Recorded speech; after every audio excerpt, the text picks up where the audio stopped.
All right, let's look at one last example. Another rational expression here. It says g of x is equal to the square root of x divided by 2x squared plus x minus 1. Okay, again, we have to take caution because we have a radical in my numerator. Okay, so not all numbers will work, and again, we know that those negative values of x will not make this a solution in my numerator. So we clearly see that for my domain in the numerator, x has to be greater than or equal to 0, as we do always. We take whatever is under the radical, which is this time is just simply x, and we say, where is it greater than or equal to 0? Well, that tells you x has to be greater than or equal to 0. But now we also have to go and consider, see now one thing I want to point out here is that even though 0 is okay for the numerator, meaning you can take the square root of 0, that's 0, that's fine. But you can't have 0 in your denominator, all right? Now that doesn't mean that plugging in 0 here will actually produce 0. This is not saying for the denominator x cannot be 0. We have to go and solve. We have to say, well, where is 2x squared plus x minus 1, where is that equal to 0? And wherever this denominator is equal to 0, then everywhere else is going to be my domain. All right, so this is a trinomial. We have 2x and x. The only factors of 1 are 1 and 1. And we just have to be careful about where we put our signs this time. Because whenever you're factoring a trinomial, whenever you place all of your factors inside of your parentheses, well, investigate the outside inside of the FOIL technique that we taught earlier in some examples. The outside of FOIL says to do 1 times 2, which is 2, 1 times 1, which is 1, and somehow these need to subtract to get me a positive 1. Well, if my 2 is positive and my 1 is negative, that does the trick. So I need my 2 to be positive. Well, if this is plus, I've got positive 1 times 2, positive 2. And now I've got negative 1 times 1 is negative 1. So this tells me that x is equal to 1/2. X is equal to negative 1.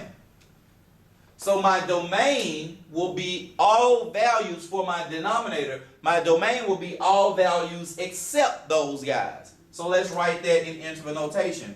That means that my domain, the values of x for the denominator will be from minus infinity up to negative 1, parentheses, because we don't want negative 1 because that will actually produce a 0 in my denominator.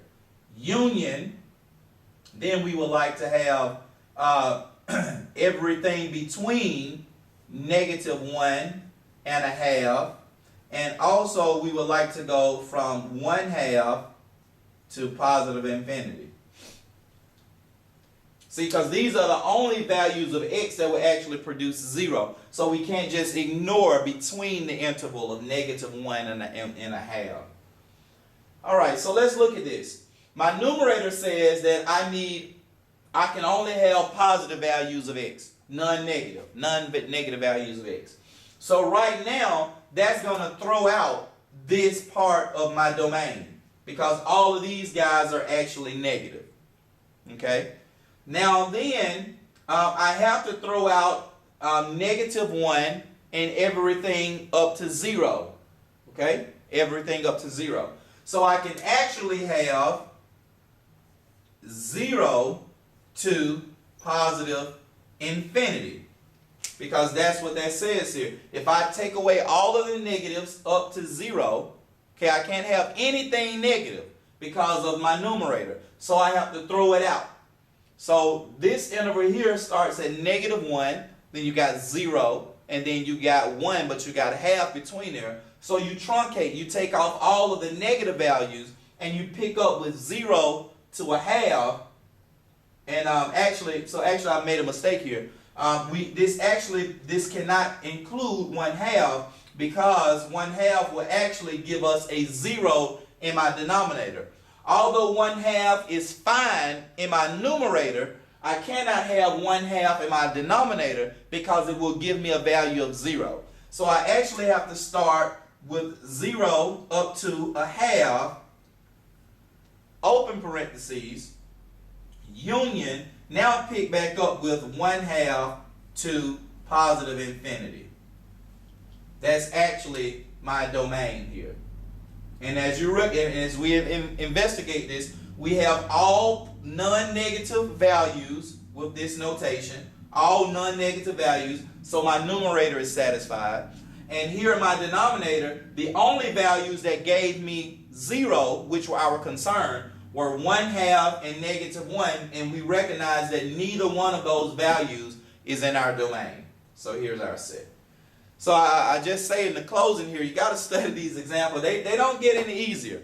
So, this is stuff that we have to consider over and over, maybe 10, 15 problems like this, and it'll start to click.